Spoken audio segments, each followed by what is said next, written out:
Assalamualaikum warahmatullahi wabarakatuh. Bersama saya Syufan dari MelakaFX.com. Apa khabar semua? Okey, sesi mentoring untuk 19/1 hari Isnin 2015. Baik, bagi siapa yang belum lagi tengok post analysis untuk SNB, anda boleh pergi kepada blog saya, pergi ke blog saya. Saya letak di front page, tak perlu login, so just go to my blog and then terus tengok di situ. Okey, banyak yang saya ceritakan tentang apa itu SNB, kemudian langkah-langkah yang dia buat, kenapa dia turunkan, kenapa dia cut interest rate, kenapa dia liftkan cap tu, kesan kepada ekspor. Okey, dan juga satu perkara yang penting yang saya bincangkan ialah ke mana hala tuju market selepas ini. Now, market sekarang ni memang tengah berdebar-debar tunggu apa pula cakap ECB. Okay, yang SNB ni I have to admit it, memang semua orang tak nampak, semua orang tak sangka. Even saya dah bazooka strategi, kita dah apply bazooka strategi. Saya ingat dah 5 bulan. Okay, kita tengok price duk main kat situ saja.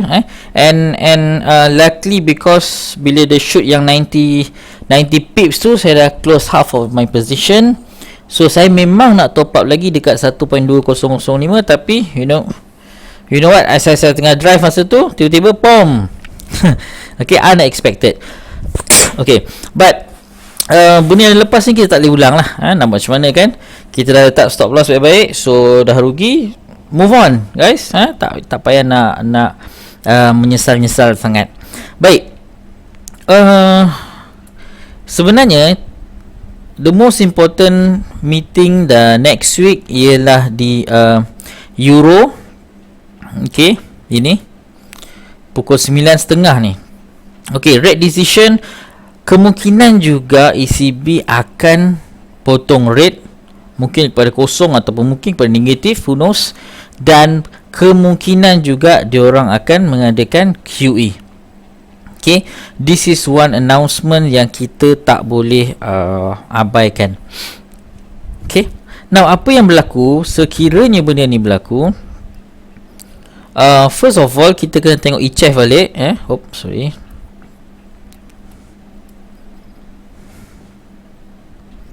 EURCHF. Okay, now ini yang berlaku hari tu. No problem. Okay, now bear in mind, walaupun dah nampak sekarang ni harga 0.9982, now itu tidak bermakna dia tak boleh turun lagi. Seriously, dia boleh turun lagi. So kalau misal kata kalau misal kata ECB betul laksanakan quantitative easing ni, then there is more possibility that this pair ECHF akan turun lagi rendah. Yep, betul, akan turun lagi rendah. Ada possibility. Sebab CHF sekarang ni memang bertindak sebagai safe haven currency. So ada probability untuk pair ini lebih rendah daripada sekarang. Sebab kalau kita tengok pun dekat Australia sebagai contoh, atau New Zealand sebagai contoh, memang dia orang dah rendah pun. Ini adalah contoh Australia against USD, see, 82 sen. Maknanya 1 Australian dollar 82 sen. Okay, so kenapa pula dekat ECHF tak boleh? 1 euro equal to maybe 80 sen Switzerland dollar. Boleh. It is very much possible that this pair heading lagi rendah. Alright, now pada masa yang sama, disebabkan mungkin mungkin orang melihat negative deposit rate daripada CHF ni sebagai sesuatu yang mana bank kena bayar. Bank kena bayar. Mungkin juga fund ini akan pergi ke EJ.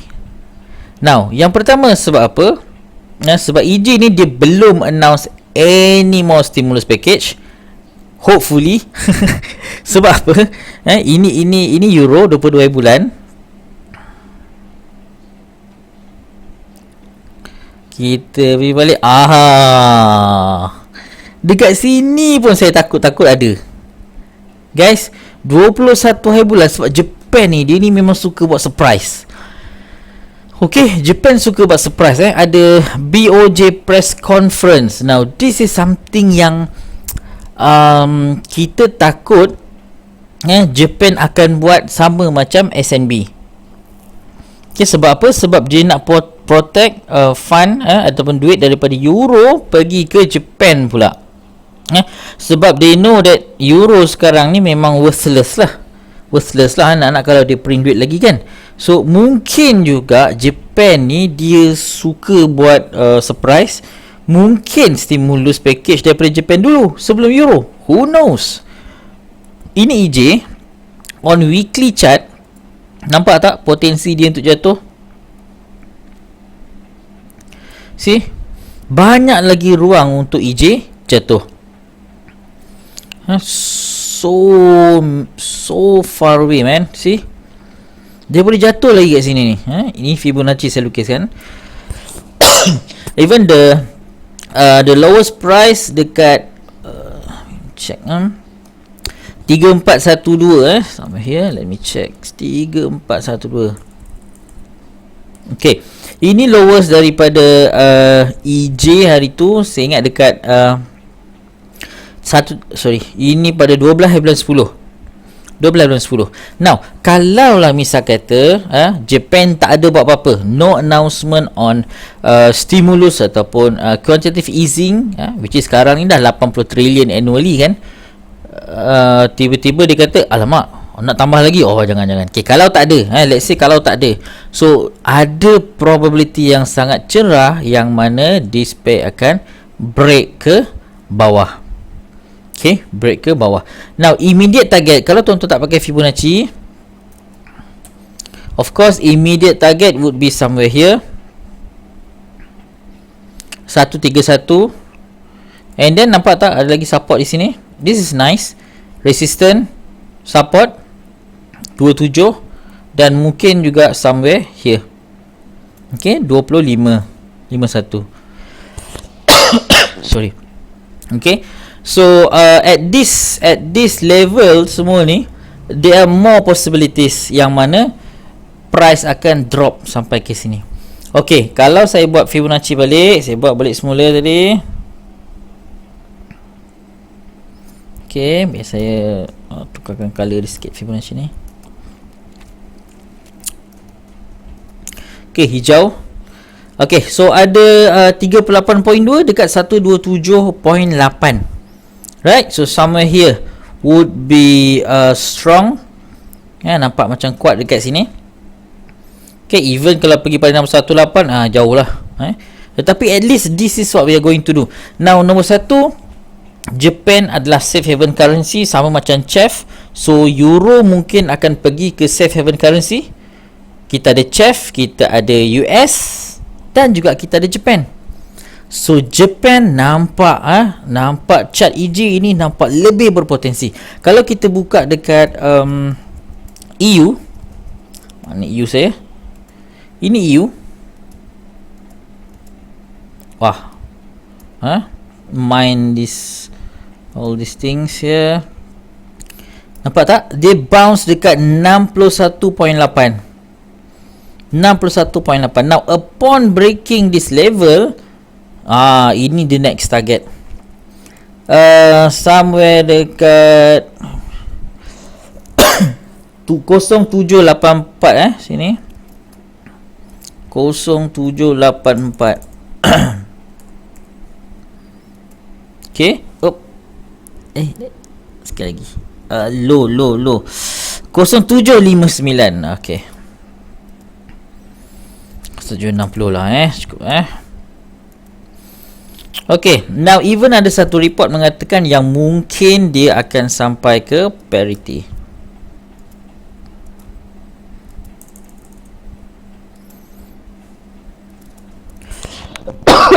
Oh, excuse me. Sorry tuan-tuan, batuk sikit lah.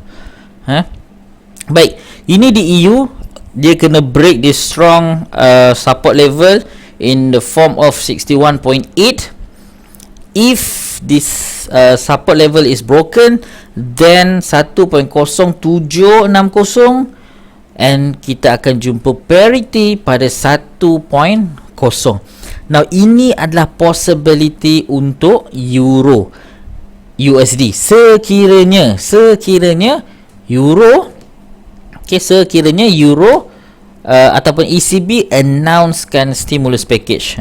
So kita akan nampak kejatuhan di EU, kita juga akan nampak di EJ, sebab dua-dua ni ialah safe haven currency. Dan ECHF, how low it can go, nobody knows actually. Nobody knows, tetapi kemungkinan dia akan challenge balik low level yang hari tu, yang briefly dia dapat itu, 9709. Setakat ni itu yang saya boleh beritahu, sebab tiga-tiga ni adalah safe haven currency. Now, itu kalau dia announce. Nah, kalau dia tak announce, mungkin dia kata okey lah, kita tak akan announce dulu. Mungkin kita nak bagi market lega sekejap. Kita nak bagi market lega sekejap. Baik, kalau itu case dia, di EJ mungkin boleh ada sedikit bounce. Sedikit bounce di EJ sebab kebetulan dia memang jumpa satu support yang kuat di situ. Mungkin mungkin ada sedikit kelegaan di EU.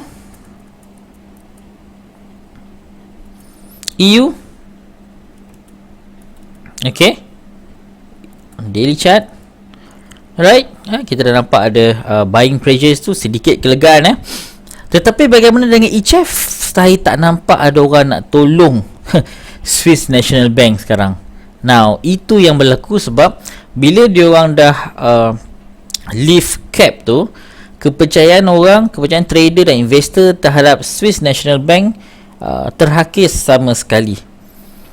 So saya secara peribadi pun tak akan enter any position on CHF pair, both UCHF dan juga ECHF. Buat masa ni kita just biarkan dululah. Memang tak ada selera nak tengok tu. Okey, tetapi kemungkinan besar boleh ada bounce sedikit di EU, bounce sedikit di EG. Sekiranya ECB tidak tidak jadi untuk announcekan dia punya stimulus package. Nah, pada masa yang sama juga, tolong tumpahkan perhatian kepada EG. Saya ingat EG pun berpotensi juga.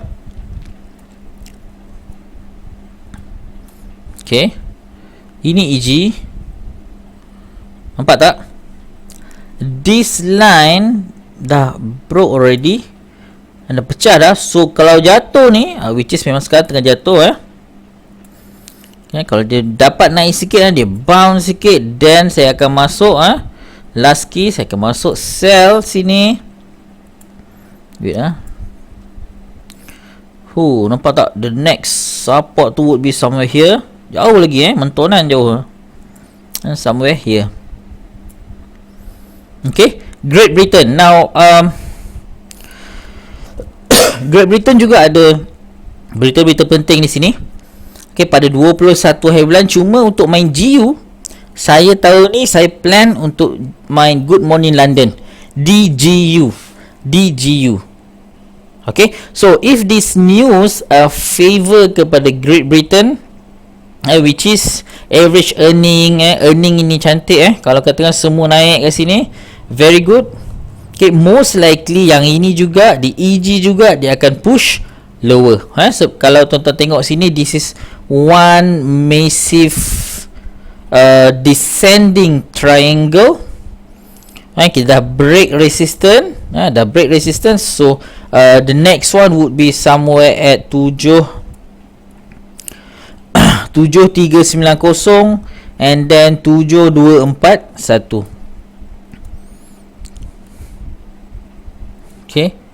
Now kalau saya buat Fibonacci daripada sini, this one break already 61.8.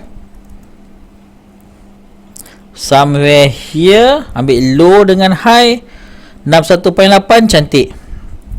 Dekat sini, kan? Cantik kan? Nampak garis merah yang kita tanda tadi? So this is nice. Daripada low sampai high ni tuan-tuan, saya dapati this is one hell of a target, 7240. Okay, so good news from Great Britain will push Euro EG further down. So ini adalah sesuatu yang saya perhatikan. EG Australia, of course, Australia memang dalam radar kita. Cuma hari minggu depan ni banyak berkisar tentang Eurozone, tapi Australia memang saya memang on short on that. Okay, short on that.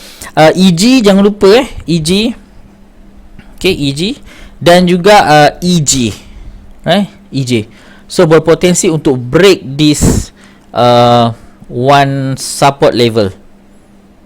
Okay, sangat-sangat berpotensi. Okay, bagaimana pula dengan gold? Wait,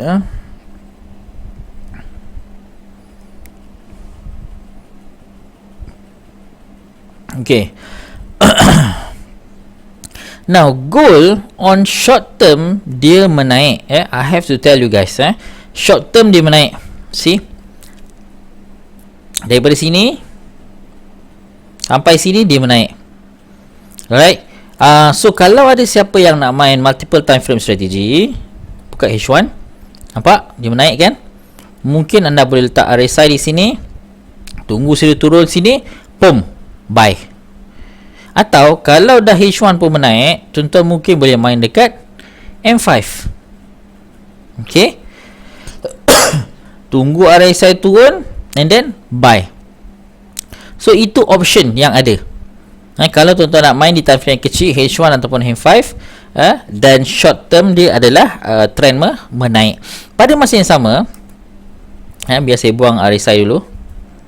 Tengok apa jadi bila saya masukkan AMCD.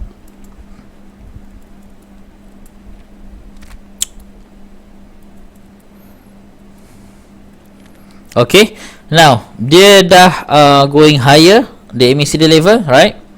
High. Okay, tetapi tuan-tuan, ini dia punya trend line. Wow, nampak je dah break cantik break cantik very nice. Okay, saya lukis daripada sini sampai sini, saya buang lagi sekejap.